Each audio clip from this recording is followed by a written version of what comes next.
Santé. La méthode Montessori au service des personnes atteintes de troubles cognitifs. La méthode Montessori est souvent associée à l'éducation des enfants, mais son application aux personnes atteintes de troubles cognitifs ouvre des perspectives en matière de soins et d'accompagnement. Mark Norris, fondateur et directeur du Centre Montessori Alzheimer, était en visite au Yukon pour offrir une formation et mettre en lumière les bienfaits de cette approche adaptée aux personnes qui vivent avec des maladies neurodégénératives comme l'Alzheimer, par Marine Dumaine. L'idée, c'est de mettre la personne au centre de l'attention au lieu d'essayer d'adapter les activités à ses capacités. Au lieu de voir tout ce qu'elle ne peut pas faire, on met l'accent sur les choses qu'elle peut faire et sur ses émotions, explique Mark Norris. L'essentiel, c'est de mettre la personne en avant-plan de la maladie et non le contraire. Cette approche favorise le maintien des capacités préservées et leur permet d'exercer un plus grand contrôle sur leur quotidien, ajoute l'expert. Inspirée des travaux du Dr Cameron Camp, la méthode Montessori Alzheimer est appliquée depuis 40 ans dans divers établissements de santé à travers le monde. Elle repose sur des principes qui favorisent l'offre de choix aux patients, l'adaptation de leur environnement physique et social et la stimulation de leurs facultés cognitives grâce à des activités porteuses de sens. Comme dans la philosophie Montessori pour la petite enfance, on propose des choix. Est-ce que la personne veut mettre ce pantalon ou celui-ci? Est-ce qu'elle veut prendre un bain ou prendre une douche? Selon M. Norris, cette approche mène à un sentiment d'autonomie chez les personnes atteintes et surtout à une meilleure communication avec les personnes aidantes. Une formation pour plus de compassion.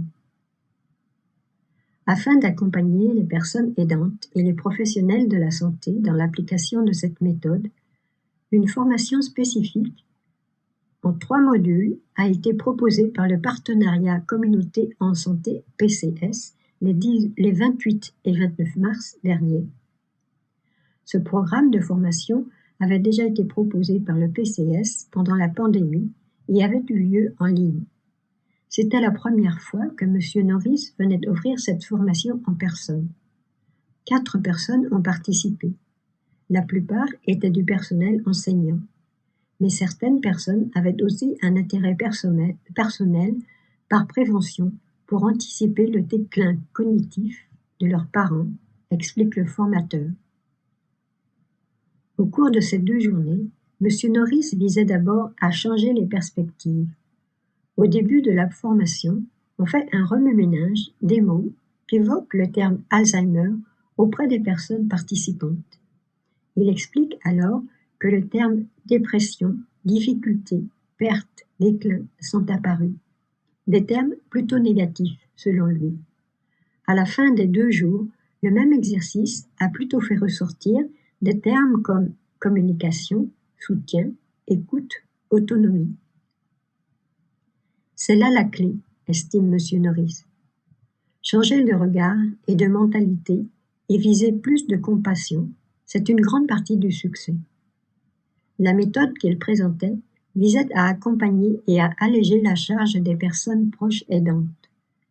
Restaurer une dynamique positive dans la relation aidant-aidé est essentiel selon lui, et pour cela, améliorer la communication est important. C'était très intéressant, estime Géraldine Villemont, participante à la formation et venue pour se renseigner en prévention face au vieillissement d'une personne proche. Comme je connaissais le terme Montessori, ça m'a interpellée. Et c'est vrai qu'il y a beaucoup de choses qui se retrouvent dans l'approche de communication, que ce soit avec des enfants ou avec des personnes qui ont des pertes cognitives comme l'Alzheimer. Elle se dit satisfaite de repartir avec une certification, mais surtout avec une panoplie d'outils très concrets. José Fortin est venue aussi en après-midi pour nous montrer des jeux qu'elle utilise en classe Montessori et ça m'a donné des idées de ce qui serait applicable dans ma situation. Selon M. Norris, une des façons de surmonter les obstacles liés aux troubles cognitifs est d'en apprendre plus sur l'histoire de vie de la personne. En centre de soins, Il y avait cette femme. Il fallait 3 personnes pour pouvoir lui faire prendre un bain. Elle se débattait, criait, explique-t-il. J'ai demandé aux gens quelle était l'histoire personnelle de la personne. Est-ce qu'elle a l'habitude de prendre des bains? Souvent. Quel était l'environnement?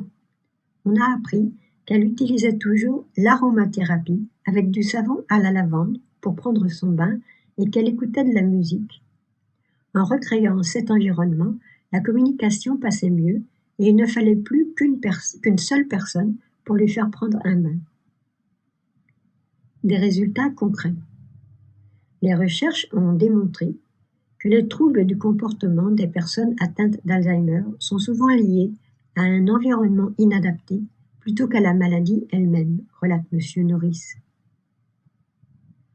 En proposant un cadre de vie plus stimulant et en rendant les activités du quotidien plus accessibles, la méthode Montessori permettrait de réduire l'anxiété, d'améliorer le sommeil et de renforcer le sentiment de dignité et d'inclusion.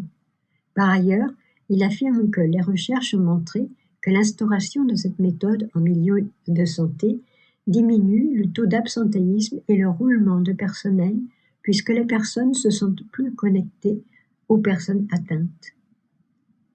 Un microsite à ce sujet a été développé par le PCS, cerveausantéyukon.org. Sandra Saint-Laurent, directrice du PCS, ajoute qu'un autre atelier à ce sujet sera offert au printemps. IGL, Réseau Presse, l'Aurore boréale. Dans l'encadré, lecture simple. La philosophie Montessori. Guider et encourager. La philosophie Montessori a été inventée par Maria Montessori, une docteure italienne, il y a plus de 100 ans. Elle pensait que tous les enfants peuvent apprendre, mais que chaque enfant a son propre rythme. Dans une classe Montessori, on choisit des activités qu'on aime et on utilise du matériel spécial pour apprendre en touchant, en bougeant et en explorant. L'adulte n'est pas là pour tout expliquer, mais pour guider et encourager. Le respect, le calme et l'autonomie sont très importants. On apprend aussi à bien s'entendre avec les autres et à prendre soin de son environnement.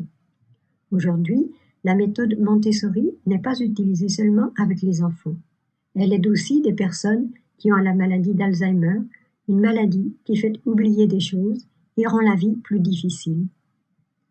Grâce à des activités simples, faites avec douceur, ces personnes peuvent rester actives, se sentir utiles et garder des liens avec les autres. C'est une manière respectueuse et douce de les accompagner, tout comme on le fait avec les enfants. Lecture simple est présentée en collaboration avec le service formation de l'association franco-yukanaise. Sous la photo, une formation en 3 modules a été proposée par le partenariat Communauté en Santé les 28 et 29 mars dernier au CSSC Mercier.